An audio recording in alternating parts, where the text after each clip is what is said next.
बुद्धं शरणं गच्छामि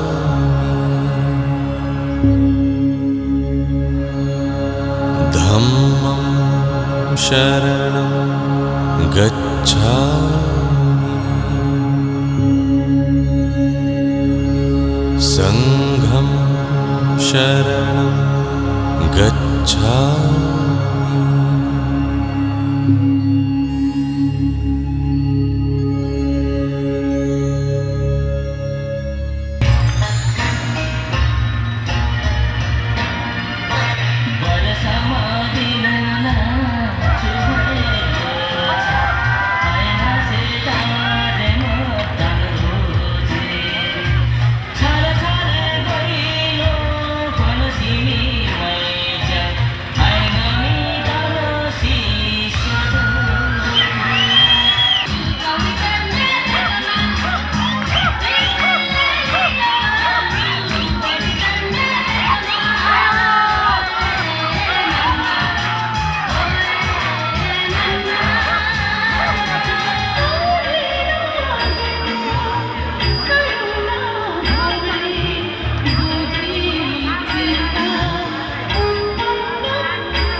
आपने सुना है वैदिक ज्योतिष के बारे में, आपने सुना है पश्चिमी ज्योतिष के बारे में। भारत के टेलीविजन इतिहास में पहली बार हिमालय के रहस्यमय इलाकों की ज्योतिष शास्त्र की गणना से जानिए क्या कहते हैं आपकी किस्मत के सितारे।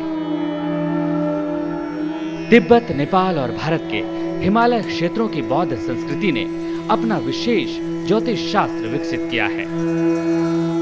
बौद्ध ज्योतिष शास्त्र जिसमें होता है 12 साल का एक चक्र। पहले साल का प्रतिनिधित्व माउस यानी चूहा करता है।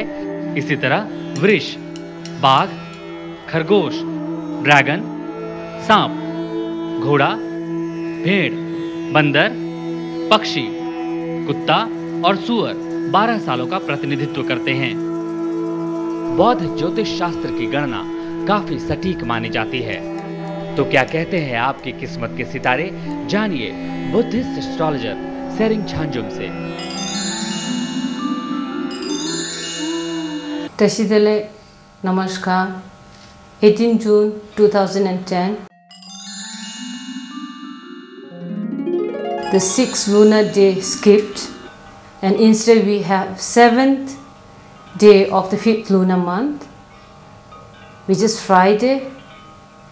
And it has an elemental combination of earth and fire, an inauspicious combination, and this combination of such element has burning energy to generate suffering. This day, the Friday in general, is a good day for the person born in the year of sheep, bird, monkey, snake and horse. It is an inauspicious day for the person born in the year of Tiger and Rabbit in general. And this day also has an empty hand, which is especially auspicious for accumulation of wealth. And on this particular day, any kind of engagement and marriage ceremony should also be avoided. 19 June 2010, 8th day of the 5th lunar month, Saturday, which has an elemental combination of earth and fire, regarded as an inauspicious combination, and this combination of such element has burning energy to generate suffering. Although in general this day is considered a favorable day for the person born in the year of Ox, Tiger and Rabbit. This day, of course, is unfavorable for the person born in the year of Pig and Mouse in general. This day has effect which is considered as a bad day, so any kind of important activities better be avoided on this particular day. And on this day, any kind of funeral ceremony should strictly be avoided. 20th June 2010, 9th day of the 5th lunar month, Sunday, which is an elemental combination of fire and wind, regarded as an auspicious combination. And this composition has powerful energy to bring auspiciousness. And this day especially good for the person born in the year of Dragon, and any kind of activities or important decision making can be held on this particular day. This day also is a day of Naga and good for Naga Puja. But feast aim for the deceased should be avoided on this particular day.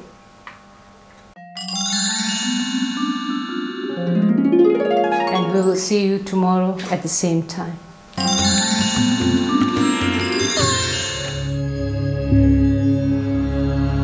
Buddham sharanam gacchami,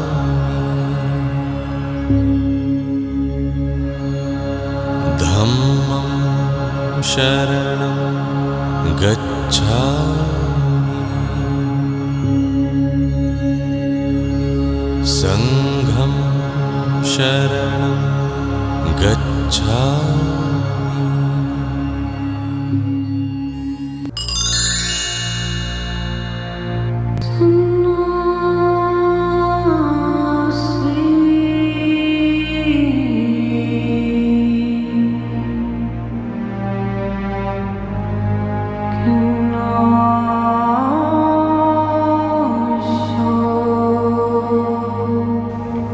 अब students के तरफ से या आपका शिष्यों के द्वारा आपके पास क्या त्रुटियां हो सकता है, तो मैं संक्षेप में 3 चीज़ में बताऊंगा आपको, क्योंकि 3 उदाहरण दिया हुआ है।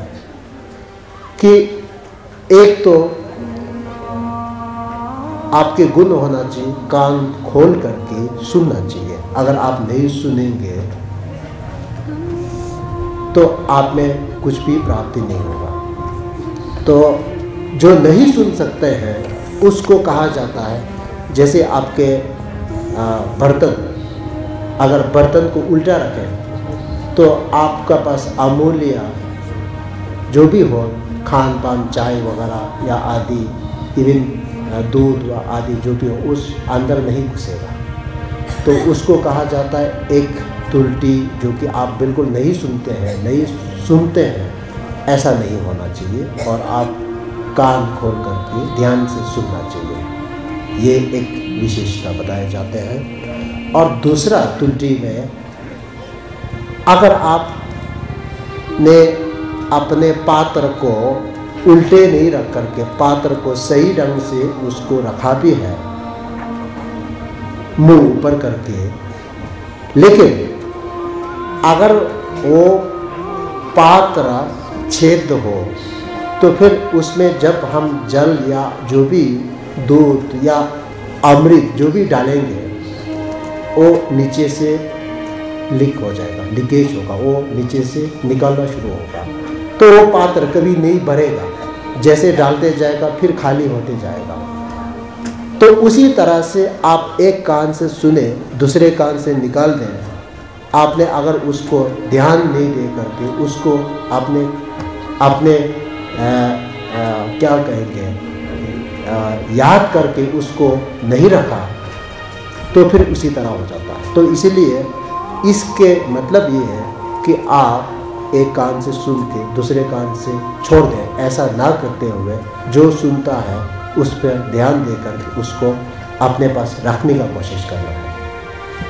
और तीसरा बात आता है कि वो कहा जाता है कि पात्र अगर आपने पात्र सही हो, छेद भी ना हो, लेकिन अगर आपके पात्र अगर गंदगी से भरा हो तो फिर उस पात्र में कुछ भी डाला जाए वो खाने का योग होगा, पीने का लायक नहीं होगा, वो किसी के काम में नहीं आएगा। तो उससे क्या हमें शिक्षा देते हैं कि हम सुने और याद भी करें, उसको भूल भी ना जाए, लेकिन सही दिल ना हो, जिसका मोटिवेशन कहलाते हैं।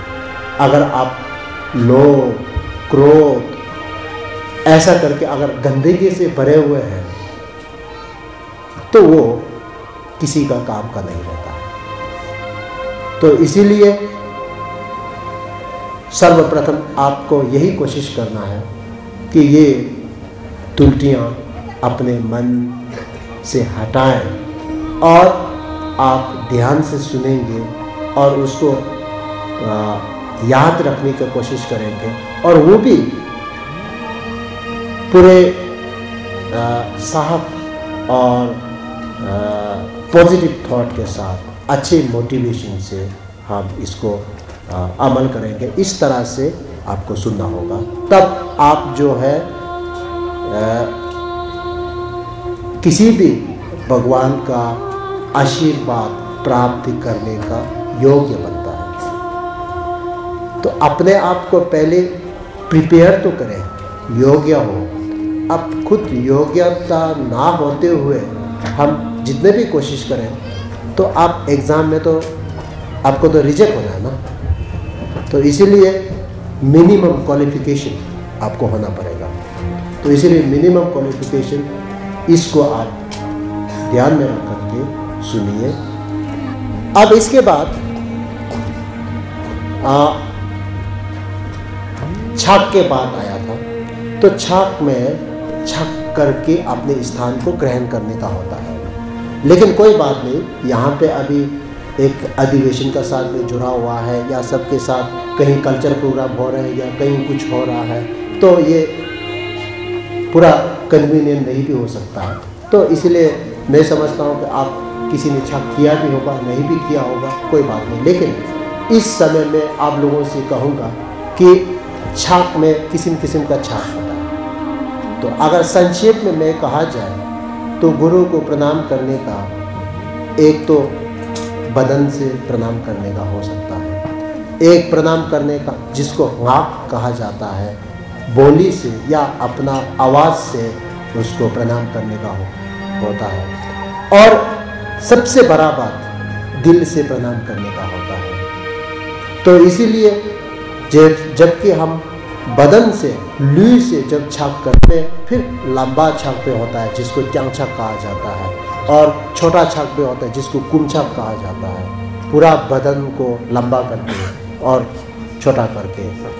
तो इसीलिए अब यहाँ को मैं कन्वीनियंट सुविधा के हिसाब से मैं आप लोगों से निवेदन करूँगा कि आप मन से छक करें और साथ में हाथ, केवल हाथ ऐसा जोड़ करके करने से होगा, क्योंकि खड़े होना, सारा छक, सारा चीज़ करने में असुविधा होगा। तो इसलिए ऐसा करके गुरु के प्रति प्रणाम करना। इसके बाद तीसरा जो मैंने बात कही, अब मंडे, अब मैं लामा लोगों से निवेदन करता हूँ कि तीसरा क्रिया जो है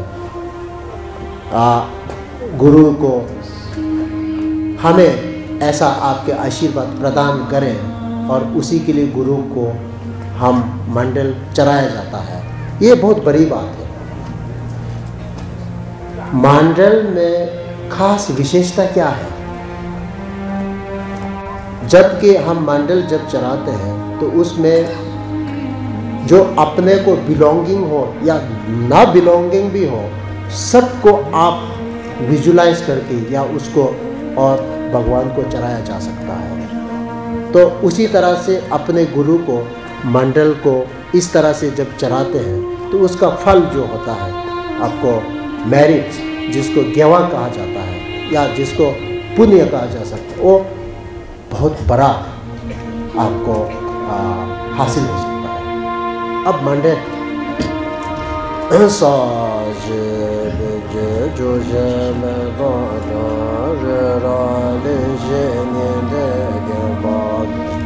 सांगे जिंदो में बेवाये जोग नामदा शिला जो बराशो एदामा बोरोना नकाशे लुंगा ये सुमो लॉन्जे दे सुमो गेजो रिंचे मंजे सांबे गुजां जुबे छोजे बाला ये लामे लामा ये दमा कुंजो सुमलांबे तुझे वांगे शेने दाला जिंगे ला